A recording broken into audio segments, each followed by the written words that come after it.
Hi everyone. In this video, I would like to take you through the 2022 Key Stage 2 SATS exam, and this is the English grammar and punctuation section of the exam. Spelling, grammar, and punctuation, but we're not going to do the spelling part in the video. So welcome to the lesson. The UK National Curriculum uses these standardized tests to see where kids are at certain ages. And if you take a look at this table, you can see that the Key Stage 2 test is taken when the kids reach 10 years of age. So they're actually between 10 and 11. At the end of grade 6 is when they take it. This doesn't mean that if you are learning English as an additional language, that this video is not suitable for you. In fact, you can see just how much a 10-year-old in the UK is supposed to know when it comes to grammar and punctuation, and put yourself to the test. This is what the test looks like, and I have included a link in the description section so you can download a bunch of tests from the past, and it's got the answers as well. So these web pages have the answers as well. Here is the first question. Underline the subject of the sentence below. Whale. A whale lives in the sea. A whale is the subject because the subject is who or what the sentence is about. All the rest of the sentence, all the part that comes after the subject is called the predicate. So in this sentence, the predicate would be lives in the sea. Number 2. Draw a line to match each word to its correct suffix. If you don't know what a suffix is, watch my video on affixes. Let's see. Childhood, championship, neighborhood, friendship, membership. Number 3. Draw a line to match each prefix to the correct word to make a new word. Enlarge, discover, and defrost is the correct answer. Number 4. Which sentence must end with a question mark? Basically, which one is a question? There's only one, and it is this one. Number 5. Which sentence is punctuated correctly? Well, if you begin with an adverb or an adverbial, you will very often see a comma after it. So it's this one. Finally is an adverb. Which sentence uses commas correctly? Take a look, and I will reveal the answer right now. This one, because it is a list. Which sentence is punctuated correctly? We're looking at the brackets here, and we know about brackets that they add additional information. So the correct answer is this one. You can totally leave it out of the sentence. That's the point. Add 1 ounce of yeast to your bread mix. By the way, when I say 1 ounce, I mean around 1 teaspoon. So it's additional info. Number 8. Which sentence expresses the greatest certainty? That means you're absolutely sure, or if not sure, but at least sure, surer than in case of all the other sentences. Maybe it's not 100%, but it's, 80 plus. And that one is this one. Number 9, insert a pair of commas in the correct place in the sentence below. Again, the pair of commas will act like brackets. They are going to give you additional information that you don't necessarily have to include in the main idea of the sentence. So let's see. Over there and over there, the African elephant, the largest land mammal in the world, can weigh up to 6.6 tons. Number 10. What does the word them refer to in the sentence below? Although deserts are very dry, a rich variety of plants and animals can survive in them. Where? Survive in what? Well, in the deserts. Okay. Number 11. Circle the correct verb form in each underlined pair to complete the passage below. William Shakespeare, the famous writer, was born in Stratford-upon-Avon in 1564 and later moved to London, where he became an actor. Even today, Shakespeare's plays are performed around the world. Easy. Number 12. Draw a line to match each word below to its antonym. What's an antonym? An antonym is a word with the opposite meaning of any other given word. So it's words with opposite meanings. Those are antonyms. So let's see. Near, far. Cold, hot. Distant, close. Warm, cool. Number 13. Insert a semicolon in the correct place in the sentence below. If you don't want to break up two sentences with a full stop, because in one way or another they're closely related, they're about the same topic, they discuss the same information, then instead of the full stop or a conjunction, you can use the semicolon. So the suitcase was very heavy. The box was lighter but more awkward to carry. It's about heavy things that are being carried, right? So there's no point in breaking up the sentence at the end of the suitcase was very heavy. So here it is. So you join two complete sentences. Okay, where can you add that in? There. That's where the semicolon goes. 14. Write the contracted form of the underlined words in the boxes below them.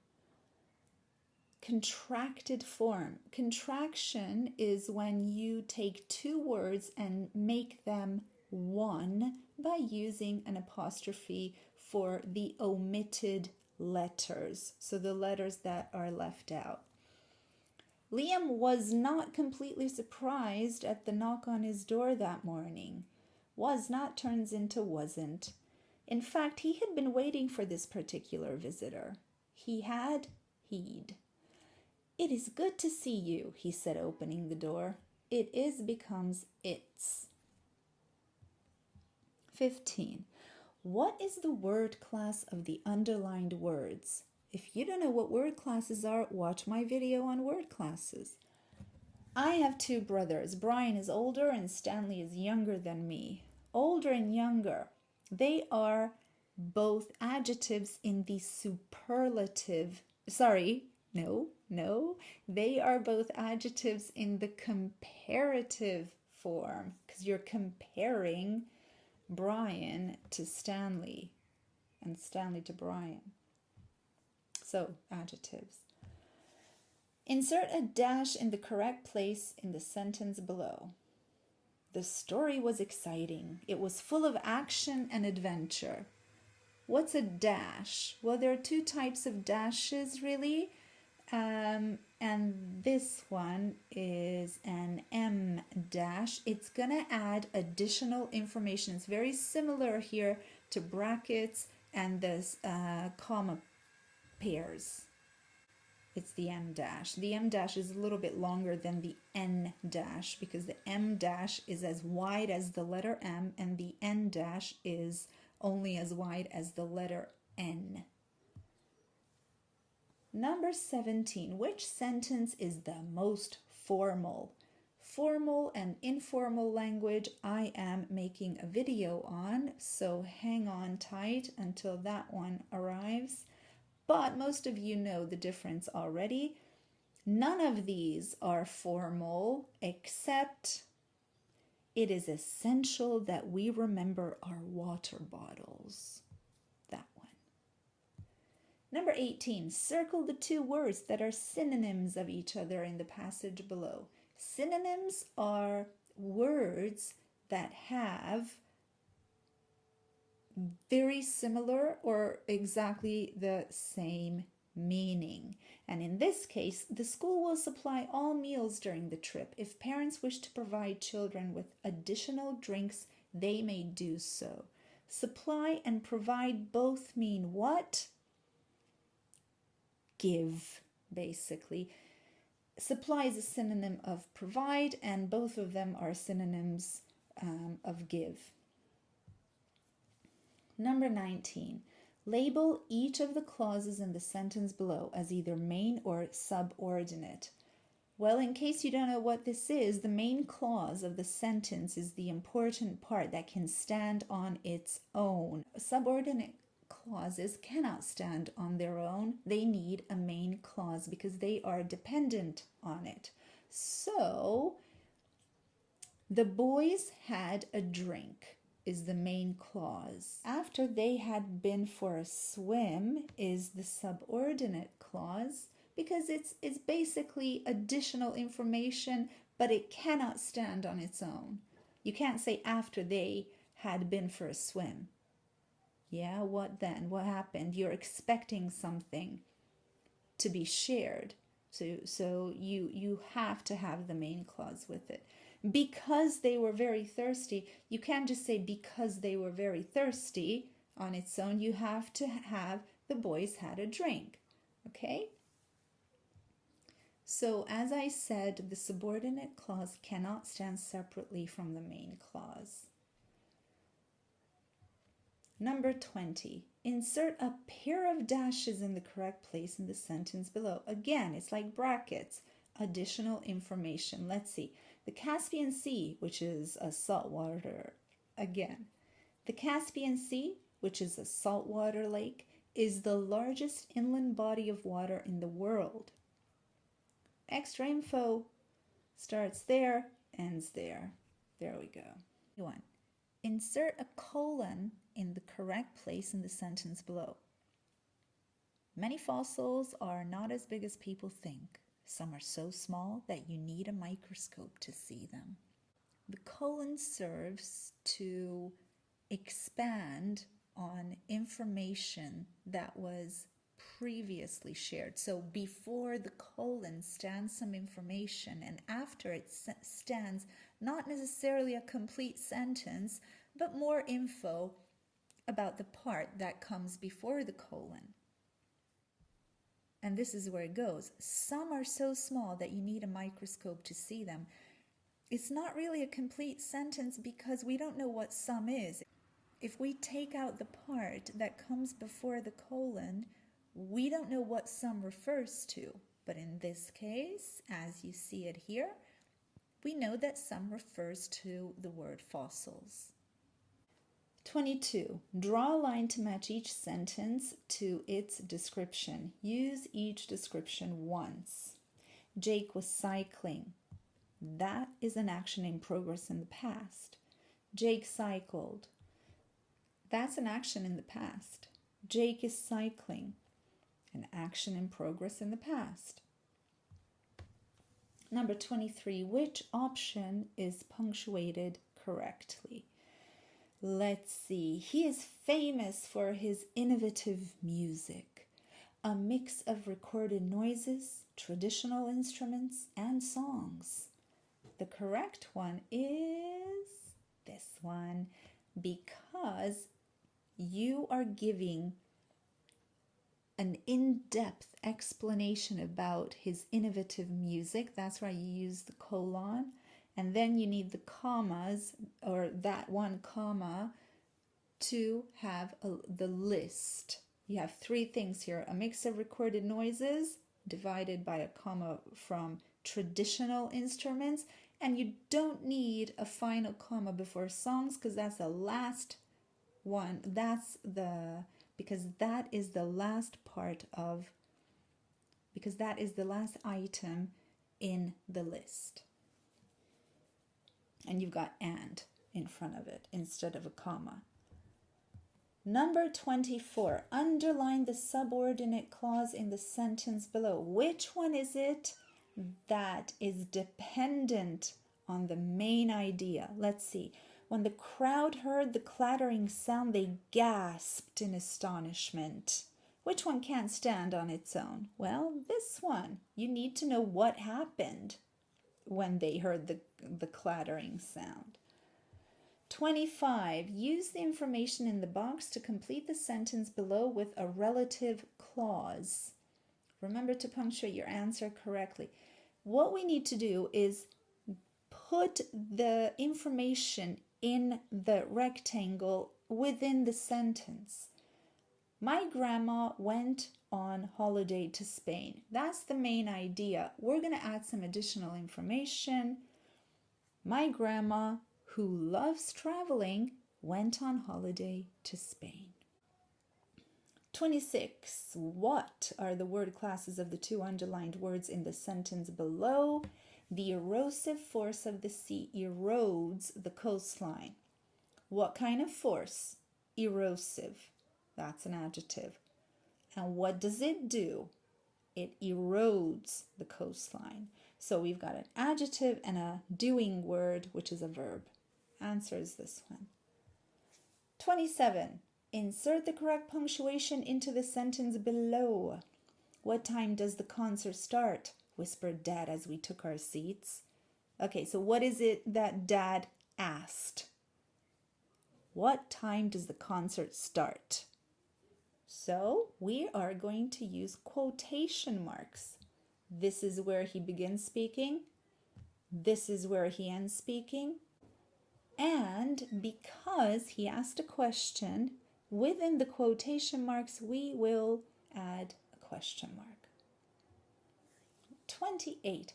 What is the sentence below? Sophia asked the teacher which page we had to read. Is it a question, a command, a statement, or an exclamation? Well, I am saying that Sophia asked me something. I am reporting it, okay? I'm not asking anything. I'm not asking anything from Sophia, about the teacher. I am stating something, so it is a statement. How does the use of the passive in the second sentence affect the way the information is presented? Number 1, Max dropped the red bucket. That is active. That's active voice.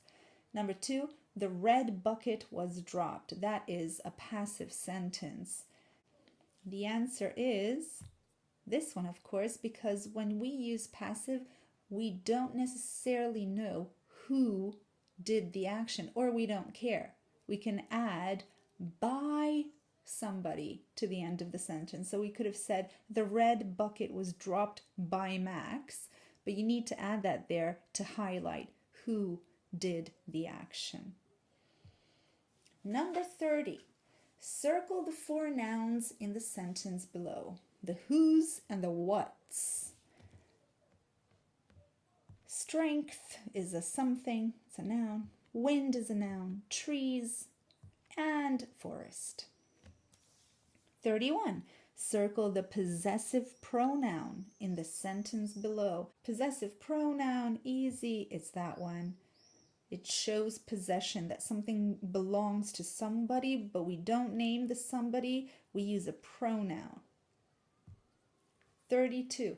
The teacher wants to write a sign to remind children to turn the lights off. Write the command that the teacher might use on the sign.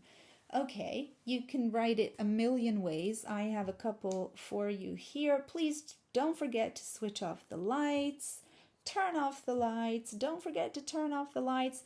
The list goes on, but the point is that it is an imperative sentence. Only an imperative sentence can be accepted here. Number 33, circle the relative pronoun in the sentence below. Easy. It's who. Who, which, that. Those are the most basic relative pronouns. 34. Circle the subordinating conjunction in the sentence below. Well, you need to know what that is. In this case, it's since. But a subordinating conjunction signals a relationship between the clauses, so the parts, the two parts of the sentence, and it can signal cause and effect, or it can signal a contrast. Over here it signals cause and effect because I'm explaining why we can play rounders or cricket. Since it is sunny today, because it is sunny today, we can play rounders or cricket. A conjunction can be used to join words or phrases or clauses. But a subordinating conjunction signals a special relationship between the clauses. 35. Rewrite the sentence below in the active. The dog was fed by Bill. Bill fed the dog. Number 36. Which option makes the sentence start with an adverbial? An adverb tells you how, when, or where something is done. An adverbial is basically a phrase. So let's see which one makes sense. Which one tells us how we lined up for the class photo? That one. And there's what I just explained. How, when, where an action is done. Complete the sentence below with an appropriate subordinating conjunction. We looked at that just a minute ago. It rained all afternoon. The picnic was a success. Well, even though it rained all afternoon, the picnic was still a success. Or although it rained all afternoon, the picnic was a success. 38. Circle the coordinating conjunction in the sentence below. I started drawing a car, but then I changed my mind because I had a better idea. So here, the coordinating conjunction is but. It connects the clauses that have equal grammatical value or rank. Question 39. Circle the preposition in each sentence below. Very easy. The bird flew above the trees. The preposition is above. The children sang many songs in their concert. The preposition is in. Number 40. Complete each sentence with a simple past of the verbs in the boxes.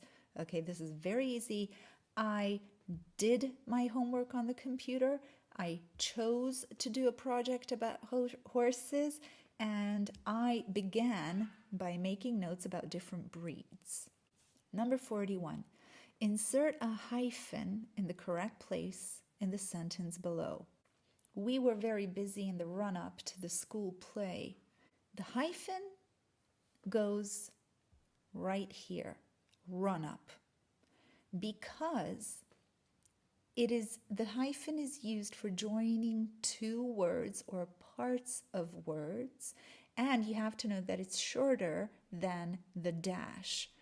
But the point is that the hyphen, when it connects words, it very often makes those words fall into a different word class than they originally are. So if you look at the word run, you can see that it's a verb, and run up to something means you go there, you run up to meet your friend, or you run up to your friend to meet him.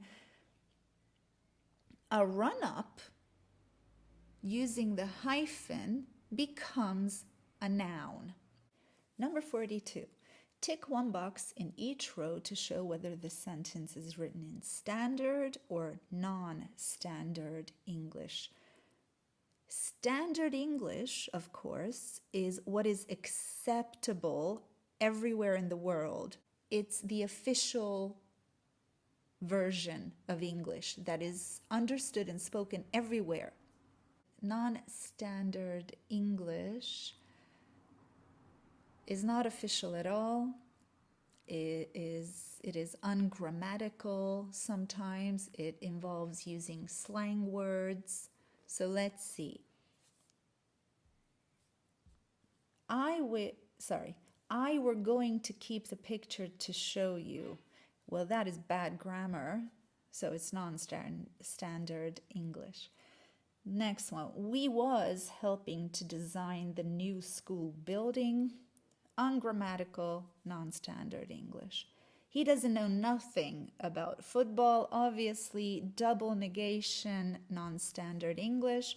I have done all the washing up. That's a perfectly grammatical sentence, so it is standard English. 43. Add a different prefix to each word to form its antonym. Remember, I told you antonyms are opposites. So we have obey, the opposite is disobey. Tolerant, the opposite is intolerant. And patient, the opposite of that is impatient. Number 44. What is the grammatical term for the underlined words in the sentence below? The majestic lioness under the shady tree watched her cubs play. Here we have that particular majestic lioness who is sitting or doing something under the shady tree. The sentence is about her. And everything else in the sentence is the predicate. So we have a subject and a predicate. Okay, the subject of the sentence is the majestic lioness under the shady tree, and the predicate is watched her cubs play. The subject of this sentence is the noun, but in this case it involves a bunch of words, so it's a noun phrase. Number 45. Tick one box in each row to show if the statement about the apostrophe is true or false. Okay, let's see. The boys' lunch was delicious. The apostrophe shows that there is only one boy. Well, that's not true because the apostrophe goes at the end of the word if it shows possession and the word is in plural form. That means there's more than one boy, right? So this is false. There are many boys, or at least more than one. Next one, Gina put out the cat's food. The apostrophe shows that there is more than one cat. Yes, that's actually true because look, cats, and the apostrophe at the end of the word shows that there are some cats and it's their food. Okay, so this is true. The girls' party is this afternoon. There is more than one girl, says the statement. Well, that's not true because there is one single girl and then comes the apostrophe and then comes the possessive S. So there's one girl who has something, a party. So that one's false. The tree's leaves were green. The statement is that there is only one tree. Well, that's not true because we have the word trees and then we have the apostrophe, meaning that there are many trees and they have something, so this one is false. Number 46, rewrite the sentence below in the passive. Remember to punctuate your answer correctly. The children grew vegetables. When it comes to the passive, of course, you start with the object. So what did the children grow? Vegetables, and that's what you have to start with. So vegetables were grown, and you can say by the children. Insert full stops and capital letters in the passage below so it is punctuated correctly. Well, I will read it to you. So let's see. Frogs are amphibians.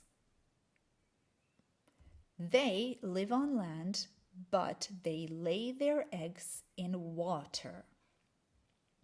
Their eggs are called frog spawn. Okay, that's good. During the winter, frogs hibernate at the bottom of ponds or in compost heaps. There we go. 48. Circle the 3 adverbs in the sentence below. What are adverbs? They are words that show how, when, or where an action is done. So let's see. Because it was raining hard, the driver was unable to see clearly and almost crashed in his shiny new car. The first part of how was it raining? Hard. There's your first adverb. How could the driver not see clearly? And how did he crash? Well, he didn't. It just happened almost. Okay, it almost happened. Right, there we go. 49. Tick one box in each row to show which form of the verb is underlined in each sentence. Very easy. Nathan had hoped for a part in the school play. This is called past perfect. The children were rehearsing their lines. This is called past progressive. And lots of parents came to watch. This is called simple past. Circle the 2 determiners in the sentence below. In an hour, we will be getting on our train. What you need to know about determiners is that they appear in front of a noun and they determine how many or which thing we are talking about in particular. So we have our as our noun and we and train. Forget we, that is a pronoun. It doesn't have anything in front of it, but our does. An hour means 1 hour, so that determines how many hours we have ahead of us. And then train, which train? Well, we are determining that we're talking about our train.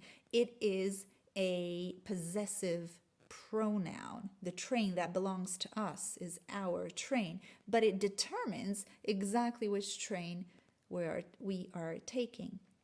So here it is. It stands before the noun. So this is it.